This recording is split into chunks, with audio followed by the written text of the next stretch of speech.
राजुरा बाजार येथील निलेश साबळे मित्र परिवारातर्फे शिवव्याख्यान तथा रुग्णवाहिकेचे लोकार्पण कार्यक्रम संपन्न झाला। या कार्यक्रमाला वर्धा लोकसभेचे खासदार अमर काळे, माजी आमदार देवेंद्र भुयार यांची प्रामुख्याने उपस्थिती होती।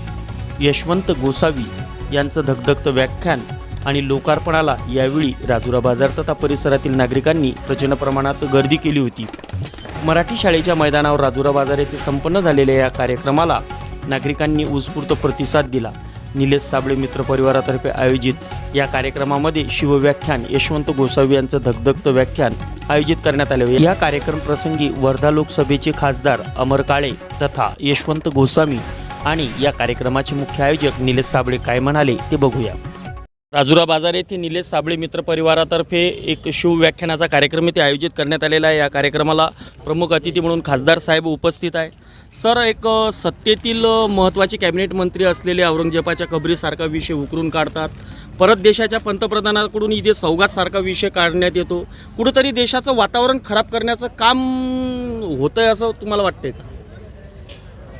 जेव्हा लोकांच्या जिव्हाळ्याचे प्रश्न, ज्या प्रश्नांच्या संदर्भामध्ये सरकारने आश्वासन दिलेलं आहे, तुमच्या मॅनिफेस्टोमध्ये तुम्ही वचननामा दिला आहे, ते वचन जेव्हा तुम्ही पूर्ण करू शकत नाही त्यावेळेला अशा पद्धतीचे प्रश्न हे सरकारच्या माध्यमातून या ठिकाणी समोर करण्यात येतात असा माझा स्पष्ट आरोप आहे। आज शेतकऱ्यांच्या शेतमालाचा हमीभावाचा विषय असेल, अतिशय कमी भावामध्ये शेतकऱ्यांचा कापूस सोयाबीन गेलं आपण बघितलं आहे। शेतकऱ्यांच्या आत्महत्या वाढतात आहे, युवकांच्यामध्ये फार मोठ्या पद्धतीनं बेरोजगारीचं प्रमाण वाढतं आहे, शिक्षित असलेले मुलंसुद्धा आज सुसाईड करतात आहे। ही परिस्थिती आपण देशामध्ये आणि राज्यामध्ये पाहतो आहे।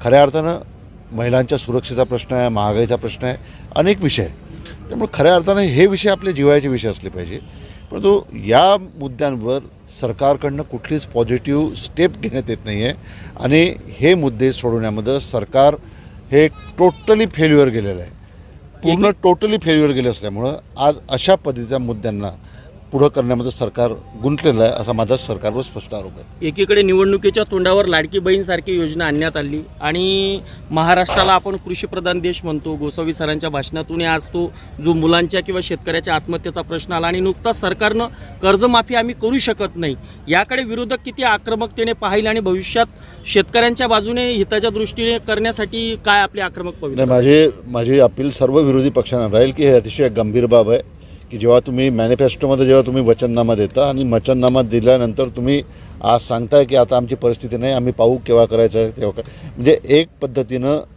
ज्या मतदाराच्या माध्यमातून तुम्ही सत्तेवर आले त्या मतदारांना गृहीत धरण्याचं काम हे भारतीय जनता पक्ष आणि त्यांच्या सर्व सहकाऱ्यांच्या माध्यमातून या ठिकाणी होत आहे।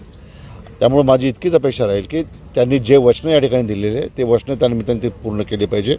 परंतु या राज्यातले जे काही विरोधी पक्षातले जे सर्व पक्ष आहेत त्यांनासुद्धा माझं आव्हान राहील की आता रस्त्यावरची लढाई आपल्याला लढण्याची वेळ त्यानिमित्तानं आली आहे आणि पुढच्या काळामध्ये आता 4 एप्रिलपर्यंत बजेट आमचं संसदेचं अधिवेशन आहे आणि हे संसदेचं अधिवेशन झाल्याच्या नंतर मी सुद्धा स्वतः याच्यामध्ये जातीनं लक्ष घालून एक विरोधी पक्षाचा खासदार म्हणून रस्त्यावरची लढाई कारण की संसदेमध्ये जे बोलायचं आहे ते बोललो, परंतु आता तरीसुद्धा सरकारला जर जाग येत नसेल तर पुढची लढाई ही आमची रस्त्यावरची राहील आणि रस्त्यावरची लढाई आम्ही त्यानिमित्तानं निश्चित लढू आणि त्याच्यामध्ये त्या लढाईला जर काही दुसरं वळण लागलं तर त्याला सर्वस्वी जबाबदार या महाराष्ट्रातलं भारतीय जनता पक्षाचं सरकार राहील, या राज्याचे मुख्यमंत्री राहील, हे सुद्धा मी आजच सांगून देतो। शेतकऱ्यांच्या प्रश्नासाठी एक आक्रमक पवित्रा घेण्याचं खासदार साहेबांनी ते सांगितलेलं आहे आणि शेतकऱ्याच्या हितासाठी जे काही आंदोलन करण्यात येईल त्याला जर कोणतंही हिंसक वळण लागलं त्याची जी सर्वस्वी जबाबदारी सरकारची राहील असं सुद्धा त्यांनी या व्यासपीठावरून आपल्याला सांगितलेलं आहे। ज्यांचं ज्वलंत धगधगतं व्याख्यान आपण ऐकलं, गोस्वामी सर आपल्यासोबत आहे। सर, कुठंतरी तरुण भरकटलेला आहे, धर्माच्या नावावर कुठंतरी त्या तरुणाला आकर्षित करण्याचा प्रयत्न सातत्यानं राजकीय लोकांकडून होतो, परंतु तो तरुण जागेवर राहावं यासाठी आपण नेमकं त्यांना काय संदेश द्या? मी मगाशी भाषणात सांगितल्या त्या पद्धतीने आज कोणी म्हणतं हिंदू व्हा, कोणी म्हणतं मुस्लिम व्हा, कोणी म्हणतं बौद्ध व्हा, मी म्हणतो पहिल्यांदा भारतीय व्हा। आज या देशाला पहिल्यांदा भारतीय होण्याची गरज आहे, माणूस होण्याची गरज आहे आणि आज सत्ताधारी पक्षातली जी लोक आहेत ते जाती धर्माच्या नावाने पक्षाच्या तरुणांना अडकवून ठेवायचं काम करतायत. मग कधी औरंगजेबाच्या कबरीचा नाव काढायचं, कधीतरी वेगवेगळे विषय बाहेर काढायचे. तर आमचा सवाल त्यांना एवढाच आहे की 300 वर्षापूर्वी 400 वर्षापूर्वी औरंगजेब या मातीमध्ये आला तरी तो महाराष्ट्राचं काही वाईट करू शकला नाही. आज त्याची कबर आमचं काय वाईट करणार आहे? बरं, आमचा प्रश्न तो नाही, औरंगजेब काय आमचा कोणी लागत नाही. तुम्हाला काढायची ना कबर, तुम्ही काढा, पण आमची गरिबाची पोरं घेऊन जाऊ नका. तुम्ही घेऊन जायची तुमची पोरं घेऊन जा. हे तसं नाही. सामान्य गरिबाची शेतकऱ्याची पोरं दंगलांमध्ये वापरायची आणि खरे जे मूळ प्रश्न आहेत, शेतीचे असतील, आरोग्याचे असतील, शिक्षणाचे असतील, या प्रश्नांना बगल द्यायची हा सातत्यानं कार्यक्रम महाराष्ट्रामध्ये चालू आहे. याला सांस्कृतिक दहशतवाद म्हटलं जातं. हा सांस्कृतिक दहशतवादाचा एक प्रकार आहे जो महाराष्ट्रामध्ये, भारतामध्ये चालू आहे. म्हणजे मला एक सांगा, पुण्यामध्ये छत्रपती संभाजी महाराजांच्या नावाचं गार्डन आहे, छत्रपती संभाजी महाराज उद्यान. त्या उद्यानामध्ये पुतळा कोणाचा असला पाहिजे? छत्रपती संभाजी महाराजांचा पुतळा उभारला राम गणेश गडकरींचा. पुण्यामध्ये महात्मा फुलेंच्या नावानं भाजी मंडई आहे, महात्मा फुलेंच्या भाजी मंडईमध्ये पुतळा कोणाचा असला पाहिजे? महात्मा फुलेंचा. पुतळा उभा केला टिळकांचा. आज त्याच पद्धतीनं रायगडावरती जे आहे छत्रपती शिवाजी महाराजांची समाधी आहे, त्या समाधीच्या समोर पुतळा कोणाचा असला पाहिजे? शिवाजी महाराजांचा, किंवा शिवाजी महाराजांच्या सती गेलेल्या पत्नी पुतळाबाईंचा पुतळा उभा केला आहे वाघ्या कुत्र्याचा. हा जो सांस्कृतिक दहशतवादाचा प्रकार आहे याचा अवलंब सध्या महाराष्ट्रामध्ये मोठ्या प्रमाणात चालू आहे. आणि हा पुढं करून खऱ्या अर्थानं जे मुख्य प्रश्न आहेत त्या सगळ्या प्रश्नांना बगल देण्याचं काम चालू आहे. तरुणांना आव्हान इतकंच आहे की तुमच्या हातामध्ये लेखणी असली पाहिजे, दगड नको यायला. दंगलीमध्ये तुमची नावं आलीत तर भविष्यामध्ये तुमच्या आईवडिलांना त्याचे हाल सहन करावे लागतात. तरुणांनी या वाम मार्गाकडे न जाता चांगल्या मार्गाकडे जावं, चांगल्या विचारानं काम करावं, हे आमचं महाराष्ट्रातल्या तरुणांना आवाहन आहे. तुमच्यासारखे विचारवंत सातत्याने महाराष्ट्रामध्ये फिरून एक सगळं परिवर्तन करण्याचा प्रयत्न करतात, परंतु कुठंतरी धर्माचं जेव्हा राजकारण येतं तेव्हा म्हणजे एक लोकांच्या अंगात संचारल्यासारखं होतं. याला कमी प्रमाण करण्यासाठी किंवा सौहार्दात ठेवण्यासाठी एकीकडे पंतप्रधानसुद्धा आता ईदे सौगात करत आहे.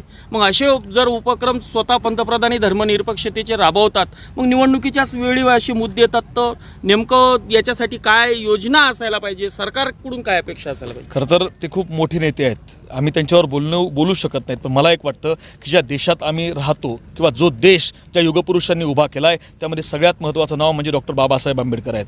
बाबासाहेबांनी या देशाला जे संविधान दिलं ते संविधान मुळात कुठल्या धर्माचं जातीचं नाही आहे. ते संविधान समस्त भारतीयांचं आहे आणि भारतानं धर्मनिरपेक्ष तत्त्वज्ञान स्वीकारलं आहे. आणि अशा अवस्थेमध्ये जर देशाचे प्रमुख असणारी लोकंसुद्धा जर वाम मार्गाला न्यायचं काम करत असतील तर खऱ्या अर्थानं ते देशाचा नव्हे तर भारतीय संविधानाचा घात करतायत हे आम्हाला सांगणं आहे. मुळात ज्या संविधानाची शपथ घेऊन आपण सत्तेमध्ये आलायत किमान त्या संविधानाची जाण राज्यकर्त्यांनी ठेवावी एवढीच आमची त्यांना विनंती आहे. मंत्रिपदाची शपथ घेताना आपण म्हणजे एक सर्वधर्म समभावाची शिकवण करण्याचं किंवा तसं वागणुकीचं आपण ती शपथ घेत असताना जर मंत्रिमंडळातील नेतेच जर असं स्वैराचार्यानं बोलत असतील यावर कुठेतरी प्रतिबंध यायला हवा का? साधी गोष्ट आहे. आता आपण शाळेत शिकलो, शाळेतल्या मुलांना कंट्रोल करायकरता मॉनिटर असतो, पण मुळात जर मॉनिटरच चुकत असेल तर मग या बाकीच्यांना कंट्रोल करणार कोणी? सगळ्यात मोठी परिस्थिती आहे. आज जी राज्यातले असतील किंवा देशातले असतील मंत्री जे चुकीच्या पद्धतीनं संविधानाबद्दल, शिवाजी महाराजांबद्दल जे चुकीच्या पद्धतीने वक्तव्य करतायत त्या आता कोरटकरांचं विधान, मला एक सांगा, प्रशांत कोरटकरांनी छत्रपती शिवाजी महाराजांबद्दल ज्या शब्दात टीका बोलला ते योग्य आहे का? इतक्या वाईट शब्दात बोलल्यानंतर त्या कोरटकरांवर गुन्हा दाखल करण्याऐवजी त्यांना सुरक्षा प्रदान केली गेली. असं का झालं? सुरक्षा इंद्रजित सावंतांना द्यायला हवी, ती दिली कोरटकरांना. राहुल सोलापूरकरांवरती गुन्हा दाखल करायला हवा होता, त्यांना सुरक्षा मिळाली. मग हे असं का होतं?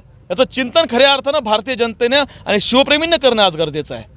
कारण छोट्या छोट्या गोष्टी लोकांना दाखवायच्या आणि त्याच्या आडून हे मोठे मोठे उद्योग करून घ्यायचे. खरं तर आज देश आर्थिक संकटामध्ये आहे. आज तुम्ही शेअर मार्केट बघा, शेतकरी बघा, शिक्षण अवस्था बघा, या मुद्द्यांवर सामान्य माणसांचं लक्ष वेधलं जाऊ नये. त्यामुळे चुकीच्या मार्गाकडे लोकांना न्यायचं काम चालू आहे. हे थांबलं पाहिजे आणि खऱ्या अर्थानं मुख्य प्रवाहामध्ये देशाला आणलं पाहिजे, हीच आमची विनंती आहे. निलेशदादा साबळे यांनी हा स्तुत्य उपक्रम इथे राबवलेला आहे.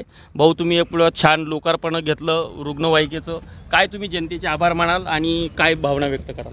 सर्वप्रथम मी जनतेला एकच सांगतो की कोणतंही कार्य करताना छातीवर मोठा गोटा ठेवावा लागते.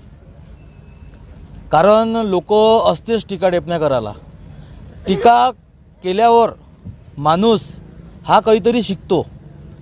शिकल्यावर जे माणूस ठरवतो, जसं मी माझ्या मनामध्ये 12 वर्षापासून आणलेली ही कल्पना होती, कारण माझ्यासोबत जो घात घडला हा माझ्या गावात नंतर एक पंकज कळमटे याही पोरासोबत घडलेला आहे. आणखी जे काही गोरगरीब लोक आहे, सर्वसाधारण लोक आहे, यांच्यासोबत हे घडवू नये. कारण आजकाल कसं आहे, प्रत्येकजण स्वतःचा विचार करून जगणारे लोक आहे. माणुसकी धर्म हा हरपत चालला. जो पहिले जिव्हाळा होता की कोणावर जर संकट आलं तर कुणी कोणासाठी धावत होते. आज ती वेळ आली नाही. आज धार्मिक कार्यक्रमामध्ये जर कॅटरचे पोरं लावा लागते तर गोरगरिबाच्या पुरीच्या लग्नाला तोच हे आहे विषय आला आहे. हा सगळ्या गोष्टीचा विचार करून मी हा निर्णय घेतला आहे. यामध्ये मला कोणताही त्रास हो, मी स्वतः त्याला जबाबदार राहीन आणि मी माझ्याकडून जेवढी होईन तेवढी सेवा करत. दादानं सांगितलं आहे, फुल नाही फुलाची पाकळी. प्रत्येकाने ह्या गोष्टीमध्ये मदत करावी. ज्यांची कंडिशन आहे त्यांनी लोकांनी सहभाग करावा. आता जसं कोणी वाढदिवस साजरा करते, मी वाढदिवसाच्या विरोधात नाही आहे. मी 30-35 वर्षाचा युवक आहे. आजपासून 25 वर्षाच्या आधी मला माझा वाढदिवस माहीत नव्हता. माझं कोणी स्टेटसही ठेवत नव्हतं. त्यावेळेस ती प्रथा नव्हती. पण आज एक वाढदिवस अशी प्रथा झाली आहे का केक आणणं, फटाके फोडणं, ढोल ताशे वाजवणं, मटणा दारूच्या पार्ट्या देणं. अरे हे चुकीची पद्धत आहे. आजकाल काही आईवडील शाळेत मुलाचे वाढदिवस साजरे करताना कर्ज घेते, मुलाच्या ज्या ज्या गरजा पुऱ्या केल्या नाही पाहिजे त्या गरजा पूर्ण करते. हे चुकीची पद्धत आहे. मुलाला तुम्ही संस्कार शिकवा, मुलाला तुम्ही भक्ती शिकवा, मुलाला तुम्ही चांगले विचार शिकवा. ह्या गोष्टी शिकवा का मुलगा समोर काहीतरी चांगलं करू शकत. ह्या गोष्टी नका शिकू. बस एवढं बोलतो आणि इथं थांबतो. सामाजिक सौंदर्य टिकावं आणि कुठंतरी लोप पावत चाललेली आपली संस्कृती एकत्र यावी याकरता निलेशदादा साबळे परिवाराने आज स्तुती उपक्रम इथे आयोजित केलेला आहे. असाच नवीन उपक्रम आपण पाहण्यासाठी आणि आमच्या सोहम न्यूजच्या बातम्या पाहण्यासाठी पाहत राहा. राहुल जाधवसह स्वप्नील आजनकर, वरुड.